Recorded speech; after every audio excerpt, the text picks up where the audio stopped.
Hello, everybody. I am Dr. Steve Johnson, and I'd like to welcome you today to a lecture that I've been working on for quite some time.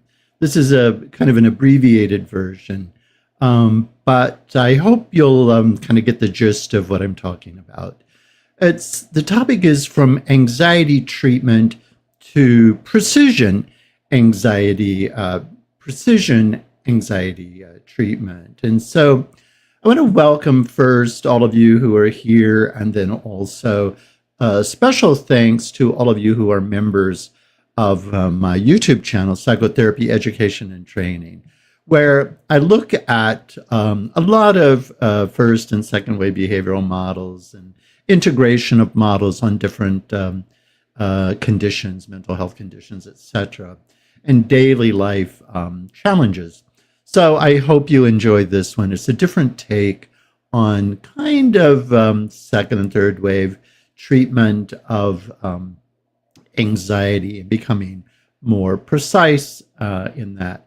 For those of you who are members, I will be posting, I have a post on the YouTube channel that you can then get a summary, 8-page summary of this lecture. So let's get started on this. This is really kind of an REBT-based process model of anxiety that is generally more precise than general treatments of anxiety. So you may be wondering, why another lecture on anxiety? Aren't there all kinds of lectures on anxiety? And yeah, there are lots of lectures on anxiety, but often we discuss general techniques. And today I want to shift from discussing just techniques to discussing clinical decision-making when we are treating any kind of anxiety disorder. But in my head, I'm thinking largely generalized anxiety, but anxiety in general would be fine. Now, if we look at traditional anxiety treatments, we see that most anxiety treatments are diagnosis or model-driven, and that's what we've lived with for years and years. So the question often becomes, what treatment works for anxiety, rather than what is maintaining this client's anxiety? Now, I want to look at that again, because the traditional question is what works for anxiety rather than what is maintaining this client's anxiety, because I think that question kind of points us in an important different direction. So, for example, traditional REBT, and believe me, I love REBT. I was I did my internship, fellowship at the Albert Ellis Institute, and Dr. Albert Ellis was my mentor, and then I stayed on after that and did therapy there. And so I love the model. I don't use it exclusively, but largely I still love that REBT model. And in the traditional REBT conceptualization of anxiety, we would tend to use the ABC model. And I don't want to spend a lot of time. I'm going to assume that you have experienced that ABC model somewhere, especially if you're an undergraduate or a graduate student in psychology and they cover psychotherapy. Often they'll cover Albert Ellis and the ABC model. Certainly they don't go into much depth, but I just want to look at it very, very quickly because it is an important model that you can use whatever kind of therapy you're doing. But REBT begins with what we would call cognitions, and when we're looking at anxiety or any other emotion. And it begins with anxiety, the cognition that sets the stage for understanding and conceptualizing anxiety is an inference, where an inference is an attribution of meaning or giving meaning to a situation. And in in anxiety, that attribution is threat. The client tends to believe that there is a threat in the environment, and that's a general kind of threat. So that sets the stage, an attribution of meaning, and then REBT goes to beliefs. Beliefs are not an attribution of threat. They are the evaluation of that threat, actually. And so there are different kinds of beliefs, and I'd really advise you, if you haven't been exposed to it, to just pick up a general book on REBT, especially one written by Albert Ellis or some of his very experienced followers, or those who have trained from him. And the traditional irrational beliefs tend to be demanding, as that's when we hold our shoulds and oughts and must and have tos and needs when we're thinking about the environment. Or the other one would be what our friends in CBT, or cognitive behavioral therapy, call catastrophizing, or what Albert Ellis called awfulizing. That's when we believe that something is terrible, horrible, or awful, or 100% as bad as it could be. And then a third one would be frustration intolerance. It used to be called low frustration tolerance, and today we tend to call it frustration intolerance, which is usually the belief that this is too much, I can't stand it, it's overwhelming, that kind of a belief. And then the last category of beliefs would be global negative rating. And that can be global negative rating of yourself, that you're a loser, failure, whatever, or a global rating of someone else, global rating of your life, the world. And some people even do a global rating of their future. And we'll see that in one particular kind of anxiety that I wanted to look at. And then in addition, we would look at the emotional and behavioral consequences of those cognitions, the inferences, and the beliefs. In other words, the emotions and actions or behaviors that result from those beliefs. And REBT has some major strengths, and it remains one of the strongest models for understanding anxiety. My goal in this lecture is certainly not to replace REBT at all. I can't even fathom doing such a thing, but I think it is to sharpen its clinical precision.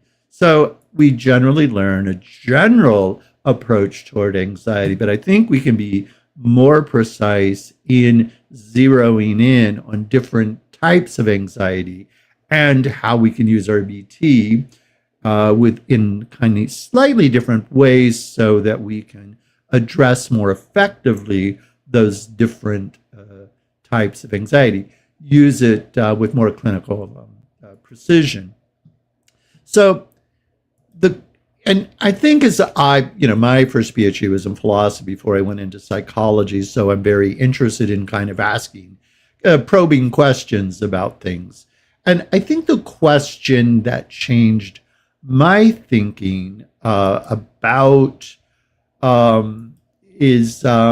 especially about anxiety, is what process is keeping this client who is sitting in front of me, what process is keeping that client's anxiety alive? Because I thought if I can find out what that process is, then I would be more effective in treating that client's anxiety. In other words, kind of using a scalpel rather than a big gunshot that scatters everywhere, but zero in on it. Okay, I hope that's pretty clear. This question, though, shifted my thinking from just techniques or thinking of the treatment of anxiety or any other emotion, but it's specifically today, anxiety is thinking about shifting away from just a toolbox of techniques and just applying those to the mechanisms underlying the rise of anxiety in the life and experiences of the client sitting in front of me. Because anxiety is not one thing. Anxiety differs from client to client. And today I want to look at these different types of anxiety that dig down. All of them have to do with some kind of threat in some way. So we are not deviating from REBT in the attribution of threat, but becoming a little more precise, or maybe even quite precise, about how we approach this. So different anxiety presentations are maintained differently. That's really what I'm looking at today. What are those presentations, and what maintains those presentations?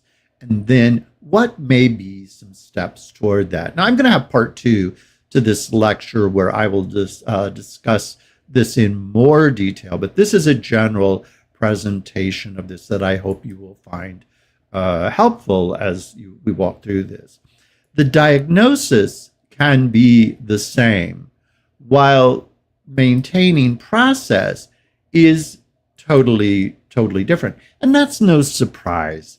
I think those of you who use the DSM-5 or any of the versions of the DSM before that are used to having a general diagnosis like major depressive disorder or generalized anxiety disorder, and then going to the DSM and then having a list, and sometimes it will say you need 5 among the 8 symptoms in order to be diagnosed with that. So in many ways, no two people with that diagnostic label will present with the exact same symptoms. So I'm zeroing in on this a little bit more. I am saying that no two people with anxiety may have the same mechanism that is supporting the presentation of that particular presentation of anxiety. So I want to move toward more precision treatment and select interventions based on what is that process that's maintaining that presentation rather than just the label. So move from really broad spectrum treatments to kind of precision treatments. What does this mean? Well, I apologize here, but as I have a PhD in philosophy, so that was my life for years and years before I went into psychology. And there's a word we use in philosophy, and that's ontology. That means what is the being of something. And so rather than just looking at the being of anxiety or the being of threat, which would be kind of the traditional focus, I want to look at, and if we look at the being of threat, we would say, what is the threat? So if in the traditional treatment, we would say, what's the threat here? What is the client experiencing as the threat? And that's a good question. I'm thinking about doing it a little differently. I propose shifting toward understanding the client's relationship to the threat in a slightly different way than our friends in acceptance and commitment therapy might think about it. And that is, I love that model, acceptance and commitment therapy. But I'm talking about something different. I was influenced way back by individuals who we often don't hear about. Brentano and John Dewey and, of course, REBT. And so the concept that was really important for me then was the concept of intentionality. Now, I know when we hear the word intention, it means something that we all share, right? We all understand. What was your intention there? But in general, intentionality is something that we use when we're thinking about mental processes. And all intentionality means is that the person, when we say is intending something, we mean that they're thinking is directed toward an object or a situation or a state of affairs. So that's a little bit different usage of the word intention. So when I say intentionality, just think we have a thought or a feeling or some kind of mental act, and it is directed towards something. So it intends something, okay? It's the directionality or the vector of it. Sorry for that little philosophy foray, but every threat is experienced by someone and acquires meaning within that person's world. That's what I'm looking at. The anxiety for the person has meaning within their lived reality, in their personal world. So for me, that context and that meaning is tremendously important. And I always ask my clients, what was the context for that particular client's presentation of emotion, in this case would be, of course, anxiety. So the threat in relation to the person, excuse me, is what I'm really, really interested in. Anxiety develops within a relationship. It doesn't mean necessarily to a person. It could be a relationship to some other factor within that individual's environment, okay? It could be a natural process. It could be any number of things, okay? So the meaning of the threat cannot be separated from the individual confronting it, okay? That's important. The meaning of the threat cannot be divorced from the individual's experience of that threat. And because of that, there are different types of threat. And so I tried to come up with a typology of threat. It doesn't mean that we all agree with this, and we could have different kinds of typologies, okay? But I want to get at that there is diversity within the individual's relationship with threat and the world in which they experience that threat, okay? One, what I would call probability threat. When we think this is going to happen, this thing, this event, this situation is going to happen. Here, what do we do when that's the kind of threat? Here, the intervention often will focus on, well, what's the probability? And our friends in cognitive behavioral therapy often do that. What is the probability? A client may think there's a 100% probability. And then cognitive behavioral therapy does a fantastic job of saying, moving it from 100% down to a more reasonable percent. They move away from that rigidity. So here, the intervention in this kind of threat is often focused on what would be a more reasonable probability of the threat actually occur. So it focuses on probability estimation, okay? And then another kind of threat I would call a catastrophic threat. I can't stand it, or what, in REBT would be frustration and tolerance threat. Catastrophic threat is, of course, as I said, I can't stand it, or I couldn't stand it if it occurred. Now, think about this. Anxiety is typically an emotion about a projected future, a projected situation. It's about what may happen, right? Well, the catastrophic threat is not just about the probability. It is, if it happens, I wouldn't be able to stand it. So that's why I call it catastrophic threat. Again, it's not about probability. Here, REBT's focus can be extremely helpful because in REBT, we tend to go to the worst case scenario and do a worst case analysis and then de-awfulize. De-awfulizing becomes the central part of the individuals having this catastrophizing type of threat, okay? So we've got two different kinds of threat in that sense. One that I have become increasingly interested in is identity threat. If this is the kind of threat that comes out of the question, what does this say about me? Me experiencing this kind of threat, what does it say about who I am, what kind of a person I am, etc.? So some people might call that ego threat. In that kind of experience of threat, then we would go to something that Albert Ellis made quite famous, and that is unconditional self-acceptance.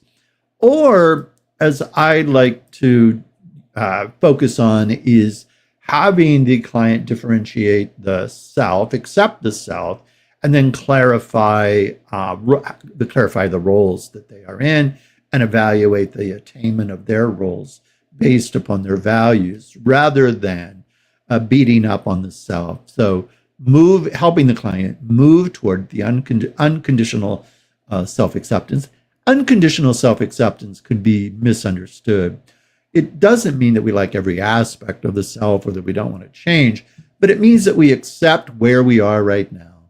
Because if we accept ourselves unconditionally, no matter what we've done or what we're going through, then we often tend to be more resilient, rather than if we're just ruminating upon how the failure of the self, etc. So role clarification and unconditional self-acceptance, more than the probability that we see in the other kind of threat, would be the focus of that.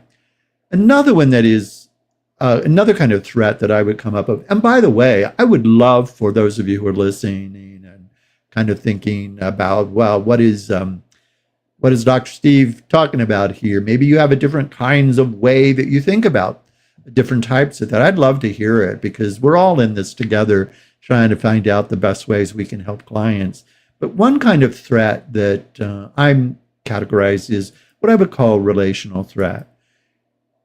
This one is really important, and I think many of us experience that. And often this anxiety is also accompanied by depression, and that is, I will lose the people who matter the most to me. Because those relationships are really important, and even from an evolutionary standpoint, our greatest security is in our relationship to others. So relational threat can be quite powerful. So the thought is, I will lose the people who matter the most to me. And then the meaning of connection becomes the central issue there. Many of us have experienced the loss of people we love, and I recently lost several people that were very close to me and whom I loved, and I found that connection, that loss of that connection, was quite anxiety provoking, and then I realized that I'm not losing the connection, I'm losing the particular type of connection that I had. But when we lose those we love, we're still connected with them, just in different ways over time. So here it is, the meaning of connection becomes central in the treatment. Another one that our friends in existential psychotherapy do a fantastic job on is what I would call existential threat. What does this mean for my life? This centers around meaning and purpose. I mean, sometimes we're doing something happens, and maybe we get sick, or we, have a loss, and we're going, what does this mean for my life in general? What's the purpose, etc.? We all experience that at times. And here the question of meaning, our own mortality, for example, as we get older, and purpose is more important. I was just talking to some friends who were very interested in longevity medication, and it occurred to me that giving medications to help people live longer, nothing against it, but I'm wondering, does living longer solve this issue of what if we live longer but we lack meaning and purpose? So this can be an existential issue. So the solution may not be living longer, but living longer with meaning and purpose. That often comes into play when we discuss issues such as quality of life, etc. So existential kinds of meaning and those issues emerge. I'm going to look at this in a slightly different way too. So that's kind of my typology of the different types of anxiety and kind of psychotherapeutically what would be the central emphasis, not the total, but the central emphasis in those types of anxiety. And remember, these are about the client's relationship to that type of anxiety, etc. The other issue is resources. Resources, both internal resources and external resources, are really important. And we always look at that in psychotherapy when we're assessing how the client we think will be doing in their life with a loss or the perception of threat or whatever. And so threat is only half of the equation when we're looking at anxiety.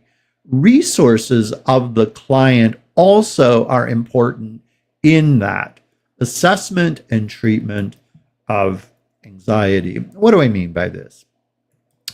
Clients when they have anxiety also perceive or have a sense of their own internal and external resources. For example, let's say we lose a job and we've experienced anxiety and we're looking at our own internal resources.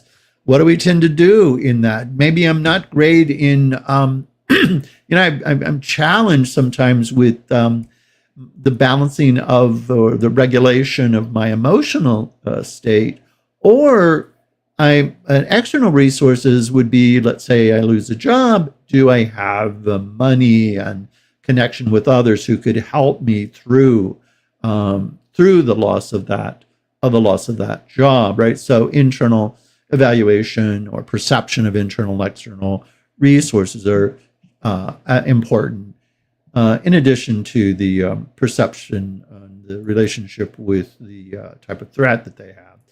And we have these resources to varying degrees. And I want to zero in on this a little bit because I think that threat can be looked at as kind of overwhelming threat or manageable threat. Often clients will come to us and they're perceiving this overwhelming threat. My life has ruined. What will I do? This is catastrophic. All of those kinds of things. And we certainly don't want to minimize that. We all know what those kinds of things experience at different times in our life.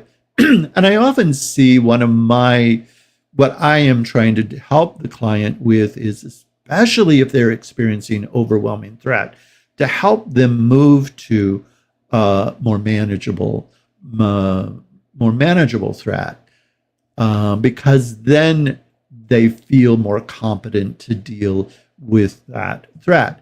And one of the ways that overwhelming threat can become more manageable is if we help the client assess their internal resources as well as their external resources. And so that's why I'm saying that resources are, I'm not making a comparison, but it's important to look at the resources, the perception of resources that the client has, as well as the perception of a situation, event, or a state of affairs as a threat. And so often, and I think this can be a psychotherapeutic kind of error, is we think that we want to move the client from overwhelming threat to peace. Well, that may not be realistic, right? Or we might want to move them toward seeing their life as just filled with resources, but that may not be utterly realistic as the individual is experiencing overwhelming threat. If we help them move sequentially or gradually and more competently toward overwhelming threat to more manageable threat, and help them become more aware and act upon the resources that they have, both internal and external resources, we're helping them better to navigate that anxiety and maybe even replace that anxiety. In our REBT, we would say with concern more than anxiety. Okay. So manageable threat, what do we mean by manageability? Manageability depends upon the relationship between threat and resources. Overwhelming, manageable depends on the attribution of resources that the client has. So I think therapy often helps clients discover resources that they had not fully appreciated, or certainly not aware in the moment of the loss or the perception of the threat, especially if they're making an attribution of overwhelming threat. Now, so what am I talking about?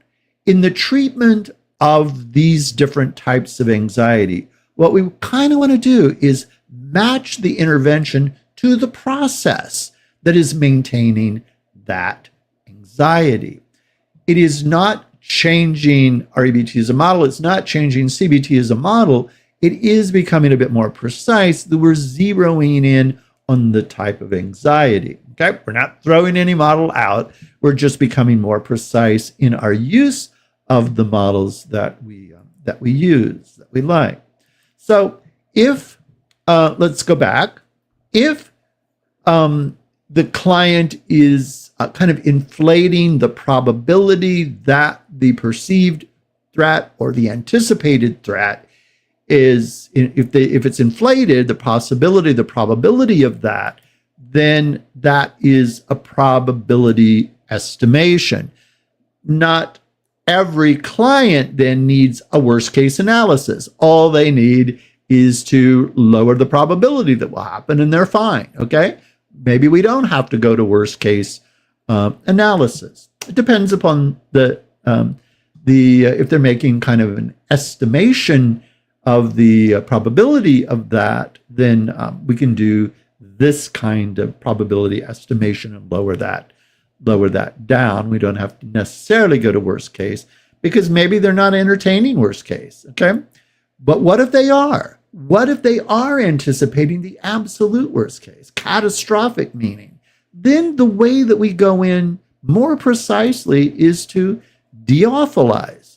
Sometimes the catastrophe, not the probability, is what's maintaining the anxiety. The perception of the catastrophe, okay, rather than the perception of a high probability. Those are different processes, and becoming aware of those processes and addressing them as those clients are experiencing it may help us help the client in better ways. What about avoidance? What if the perception of anxiety is such that they are trying to avoid what they see as the overwhelming perception of threat? And so the trouble, and that's the problem with anxiety, right, is that the behavioral propensity associated with anxiety tends to be avoid those things that we perceive as highly anxiety provoking. And so here, exposure may be a better way to do it. If they're address it, if they're avoiding, help them take a step toward the anxiety, but not rush, a step toward it. Insight, and this is the genius of the second interpretive models is that insight alone rarely is going to change avoidance. You may be aware of, that this is not helpful, but insight alone won't change that. And so we would need to move toward it. When we're moving toward it, this is exposure, okay? So that kind of perception of threat might warrant exposure to help the client. Because not every client who has anxiety will avoid. If they're not avoiding, then we may not have to do exposure, but it may be more probability based, or it may be more catastrophe kinds of it. What about identity threat? Well, if they're experiencing identity threat, then we will help move them toward unconditional self-acceptance. And often when we're helping them move toward unconditional self-acceptance, we can look at when you don't accept yourself, when you're putting yourself down, how do you act? Because how they act will maintain their anxiety. And so what we want them to do is understand and put into practice unconditional self-acceptance. If you accept yourself unconditionally, how would you be acting that you're not acting now? What would you be doing that you're tending not to do now? So often, it's not just we accept ourselves, we need to act upon that unconditional self-acceptance, okay? And sometimes the client is protecting their self-evaluation rather than avoiding the danger. So we need to factor that in. What about existential threat? Well, if there's existential threat, then we need to kind of work on meaning, values, and purpose. And act again into the world will help them understand meaning. And some clients believe that meaning is something you find. I tend not to think that, but some people believe that. I do. I think that meaning is something we create, but if the experience is something that they find, then we can help them take a more experimental approach to try to find that meaning. If the existentialists are right, and it's not something you just find ready-made, but we create that meaning, then we help them in that process too. Become clear about their values. But sometimes clients don't know their values. But sometimes when they act into the world, they discover that those values were kind of latent there, right? And now they become more aware of those values, or they build those values that are more helpful to them, okay? So some anxieties require purpose rather than reassurance. Often reassurance can help somewhat, usually doesn't help a whole lot with anxiety, because some people with anxiety want all kinds of reassurance, but sometimes we can't help them realize that you never get 100% reassurance. And probability kind of anxiety, they may grasp that, right? That we're going to decrease the probability of that anxiety happening, and they're fine. Some go to worst case, and they want reassurance that it won't happen, right? So all of this matters. Notice that the types of the anxiety, the relationship the client has with those situations, the attributions that they make, is very, very important, and it can help guide us into being more precise in working with the clients. Again, we're not throwing anything out in the REBT or CBT models. We're just becoming more precise in the way that we go about the treatment of it. Why does this matter? I always think about these questions. So a good friend of mine, Lily Daoud, often says, so what? And this is why, and the so what for me is, why does this matter? Why does this matter? Well, I think it matters in several different ways. I really do think as a science and as a practice, And as we grow in humility and study more about this thing called psychotherapy, we shouldn't select techniques, put them in a bag, and choose those techniques because they belong to our favorite model. I think it might be better if we choose the intervention that may be grounded in some important insights within those models, but choose the interventions because they target the process maintaining the client's anxiety, okay? We don't just use a gunshot approach that, okay, if I'm practicing this model, I'm going to do that. If I practice it, I'm going to do that. But why don't we look at what is maintaining the anxiety of the client? And there may be differences of agreement there, but really study the processes that are maintaining it and then zero in on those processes that are maintaining it. Looking ahead, I do want to give another lecture related to this topic on something that I've been working on for maybe the last 15 years. And that is, what can learning neuropsychology, we don't have to become neuropsychologists or run off and get a PhD in neuropsychology, although that's wonderful if you want to do that. But what can neuropsychology and help us with precision anxiety treatment?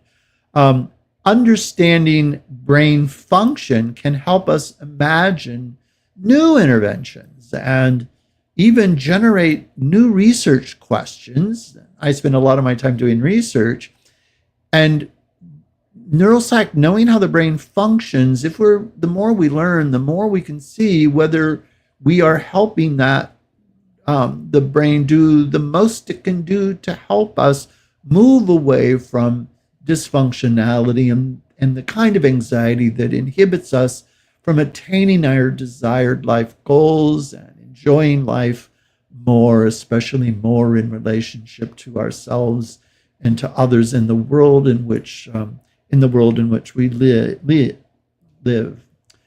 I want to leave you with this kind of final thought, and it's a final thought for me too, I guess. And that is, I think the future of anxiety treatment may lie less in technique than in greater precision in understanding what keeps anxiety alive. And once we ask that question and learn how to understand that, then what we do in collaboration with the client can be more precise for the client and more helpful. Thank you all so much for attending, and I hope you will attend this second lecture in this series on the treatment of anxiety. And for those of you who have become members of this YouTube channel, I will send you a summary of this lecture through the post, and hope you enjoy it. And again, thank you so much. If you have comments, it's feel free to put those up, and I will entertain them right now. One person, even before this, when they heard that I was going to do it, asked, and I think I've addressed it, is, does this mean that I'm moving away from REBT? No, of course not. I'm not moving away from REBT and CBT and DBT and acceptance and commitment therapy. I just want us to practice. I know for myself, I want to practice in ways that are more precise and help the clients even more. So I hope you will consider attending the next lecture. I will be posting that on YouTube, and I hope you all have a great day. Bye-bye.